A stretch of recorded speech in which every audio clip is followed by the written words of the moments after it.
নমস্কার বন্ধুরা, আমরা বাইরে মোমো প্রায়শই খেয়েই থাকি। তো আজ আমি বাড়িতেই তৈরি করে নেব চিকেন মোমো। তার জন্য আমি এখানে কিছুটা ময়দা নিয়েছি। ময়দার মধ্যে আমি স্বাদমতো লবণ আর সামান্য পরিমাণে একটু সাদা তেল দিয়ে নিলাম। এবার সব কিছু ভালোভাবে আমি ময়দার সাথে মিশিয়ে নিলাম। এবার ময়দাটাকে মেখে নেওয়ার জন্য আমি অল্প অল্প জল দিয়ে খুব ভালোভাবে ময়দাটা হাতের সাহায্যে মেখে নেব।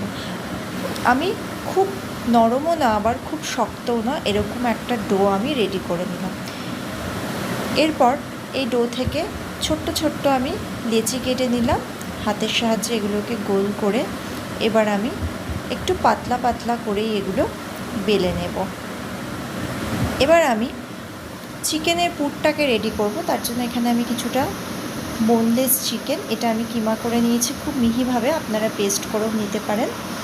আর আমি বাঁধাকপি কুচিয়ে লবণ মাখিয়ে খুব ভালোভাবে মেখে জলটা ঝরিয়ে নিয়েছি, সেই বাঁধাকপিটা দিয়ে দিলাম।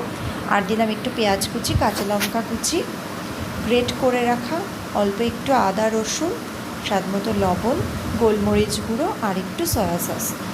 এবার ভালোভাবে আমি হাত দিয়েই মেখে নিলাম পুরটাকে। এদিকে আমার পুরো রেডি। আর এবার আমি যেগুলো বেলে রেখেছিলাম মোমো, তার মধ্যে আমি 1 চামচ করে পুর দিয়ে দিলাম। আর এইভাবে হাতের সাহায্যে আমি একটা শেপ দিয়ে নিচ্ছি। মোমোর অনেক রকম শেপই হয়, আজ আমি এই রকম শেপেই মোমোগুলো আমি তৈরি করে নেব।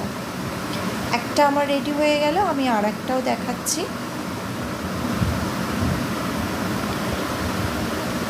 আমার সবকটা মোমো আমি পুর ভরে রেডি করে নিয়েছি। এবার মোমোগুলোকে আমি স্টিমে বসাবো। তার জন্য মোমো মেকারে আমি একটু সাদা তেল ব্রাশ করে নিলাম।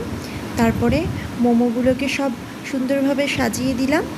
এরপরে এটাকে আমি স্যুপ করে নিচ্ছিলাম, তার উপরে আমি স্টিমে বসিয়ে দিলাম।